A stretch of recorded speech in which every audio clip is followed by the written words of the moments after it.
안녕하세요. 바이크툴즈의 공부아빠입니다. 오늘은 타이어 상식 중에서 타이어의 교체 시기, 그 다음에 타이어의 보관 방법에 대해서 좀 알아보려고 하는데요. 타이어의 교체 시기에 대해서 물어보는 분들이 상당히 많아요. 언제 갈아야 되느냐. 자, 이제 여기 타이어가 있는데 이제 보시면 여기가 지금 트레드 부분이 일부분이 마모가 됐죠. 마모가 됐어요. 근데 이런 정도의 마모를 가지고 구태여 교체를 할 필요는 없어요.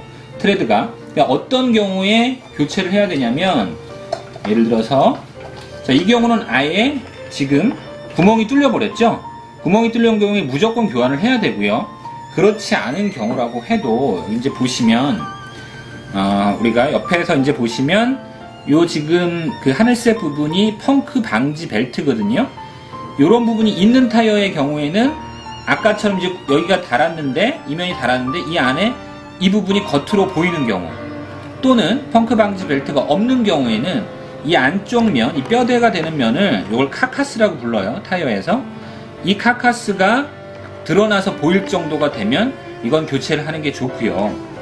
그 다음에 아까 트레드가 닳은 경우에도 예외가 있다면 MTB의 경우에는 이런 트레드의 노브들이 상당히 큼지막하게 이렇게 나와 있는데, 이거는 MTB에서 굉장히 중요한 역할을 하거든요. 밀리지 않는 데 있어서.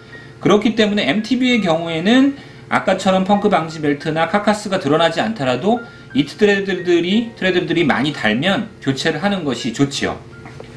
네, 그렇고요. 일반적으로 타이어의 수명을 얘기하기는 어렵지만, 일반적으로 마라톤 그 슈발베사에서 나온 타이어들을 기준으로 봤을 때 그 타이어의 수명에 대해서 얘기를 하자면 일부 표준으로 따지면 한 2000에서 5000km 정도. 물론 상황에 따라 다르겠죠. 그 다음에 이제 마라톤 같은 경우 굉장히 이제 질기죠. 이런 경우에는 6000에서 한 12000km 정도까지 버텨줄 수 있고요. 그 다음에 마라톤 레이서나 슈프림 같이 조금 이제 그거보다는 약간 그 가벼운 녀석들은 5000에서 9000. 그 다음에 마라톤 플러스 같은 경우에는 굉장히 질기니까 얘네들은 8000에서 15000 정도까지 버텨줄 수가 있어요. 근데 이제 MTB의 경우에는 말씀드린 것처럼 그 상황에 따라서 어떻게 라이딩을 하느냐, 그래서 트레드가 어떻게 되느냐에 따라서 굉장히 차이가 있고, 로드의 경우에는 역시 그거보다는 이제 좀 그 마모를 쓸 수 있는 기간이 좀 적겠죠. 그래서 요거는 일반적인 걸 말씀드린 거고, 그거는 기본적인 상황에 따라서 아까 처음에 말씀드린 거에 따라서 선택을 하셔서 교환을 하는 게 좋고요. 그 다음에 이제 보관에 대한 문제도 있는데요. 타이어는 이제 타이어를 오래 두게 되면 저절로 이 옆면에 크랙이 가요. 이렇게 잔 그 금같이 크랙이 가게 되는데, 이거는 이제 어쩔 수 없는 거예요. 근데 보관을 할 때 가능하면 햇볕이 비치지 않고, 이게 굉장히 중요하고요.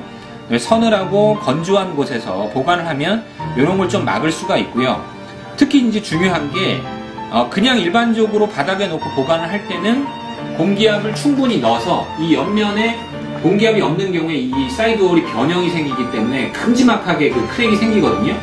그럼 이제 역시 수명이 금방 줄어들겠죠. 그래서 그냥 보관을 할 때는 공기압을 어느 정도 넣은 상태에서 보관을 하고, 그렇지 않고 공기압을 빼고 보관했을 때는 바닥에 닿지 않게 변형이 생기지 않도록 공중에 매달아 두는 게 좋고요.